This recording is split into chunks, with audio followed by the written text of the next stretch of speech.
Herkese merhaba. Bugün peynirli boşnak böreği tarifini vereceğim arkadaşlar. Bütün püf noktalarıyla sizlerle paylaşmak istiyorum. Dilerseniz videomuza geçelim. Herhangi bir kabın içerisine 4 su bardağı unu ilave edelim.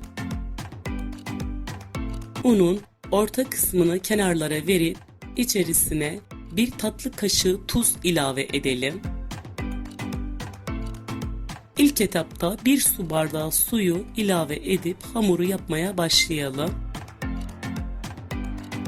Daha sonra hamuru elimizle yoğurmaya geçelim. İkinci su bardağı suyu da ilave edip hamuru toparlamaya başlayalım arkadaşlar. Toplamda 2 su bardağı su kullandım. Siz de kontrollü bir şekilde kullanın arkadaşlar. Hamurun yumuşak olmasına dikkat edelim. Bu önemli arkadaşlar. Hamuru yoğurmak için tezgaha alalım. Arkadaşlar en önemli noktalarından biri hamuru çok iyi bir şekilde yoğurmamız. Buna dikkat edelim. Yapmış olduğum hamuru 8 bezeye ayırdım ve şimdi bezeleri yavaş yavaş açalım merdane ile.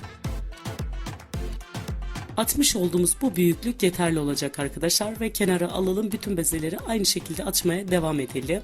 Daha sonra eritmiş olduğum 2 yemek kaşığı tereyağının içerisine 1 çay bardağı sıvı yağını ilave edip karıştıralım.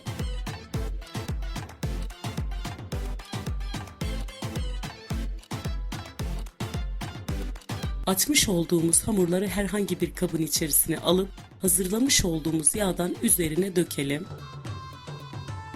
Her tarafına yağ iyice gelsin. Önlü arkalı yağlayalım arkadaşlar. Bütün işlemi aynı şekilde tekrar edelim.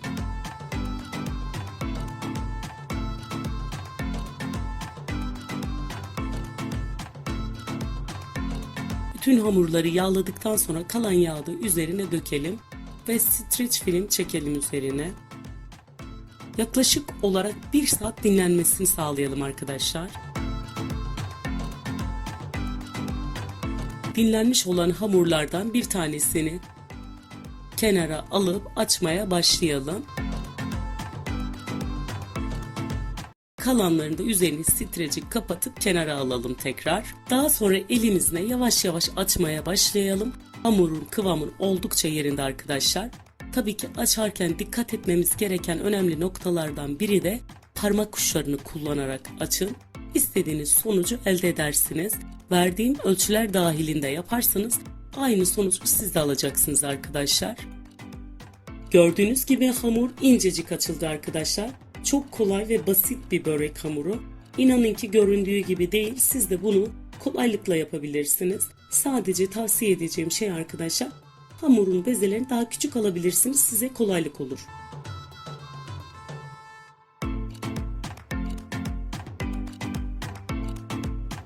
İç malzemesine 100 gram kaşar peyniri, 50 gram köy peyniri kullandım. Siz istediğiniz peyniri kullanabilirsiniz. Daha sonra açmış olduğumuz yufkanın üzerine peyniri dökelim.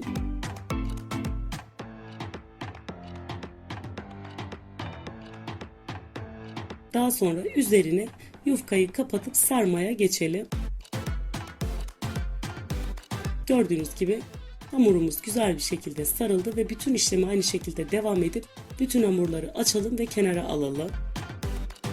Pişirmek istediğim fırın kabını yağladıktan sonra açmış olduğum hamurları içerisine diziyorum.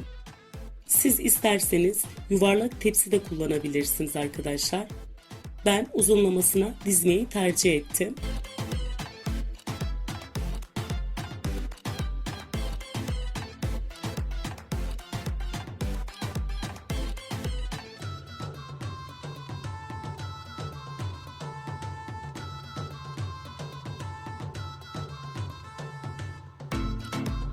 Gördüğünüz gibi bütün börekleri tepsiye dizdik ve şimdi de üzerine yumurta sarısı sürelim arkadaşlar. Bir tane yumurta sarısı ve daha önce dinlendirmiş olduğumuz hamurların içerisinde kalan tereyağını da bunun üzerine ilave ediyorum ve yumurta sarısını biraz karıştıralım. Bütün her yere gelecek şekilde sürelim arkadaşlar. Börek hazır. 170 derece fırında kızarana kadar pişirelim arkadaşlar. Böreğimiz hazır arkadaşlar. İnanır mısınız, mutfağı mükemmel kokular sardı. Eminim ki canınız da çok çekti. Hiç üşenmeden hemen kalkıp bu böreği yapabilirsiniz. Size şimdi böreği yakından da göstermek istiyorum. Gördüğünüz gibi börek mükemmel görünüyor arkadaşlar.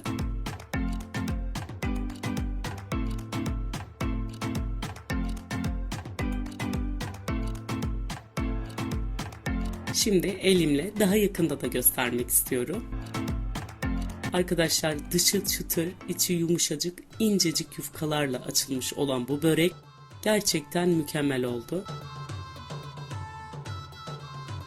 Buraya kadar izlediyseniz kanalıma abone olmayı, yorum bırakmayı unutmayın arkadaşlar. Başka bir videoda görüşmek üzere, hoşça kalın.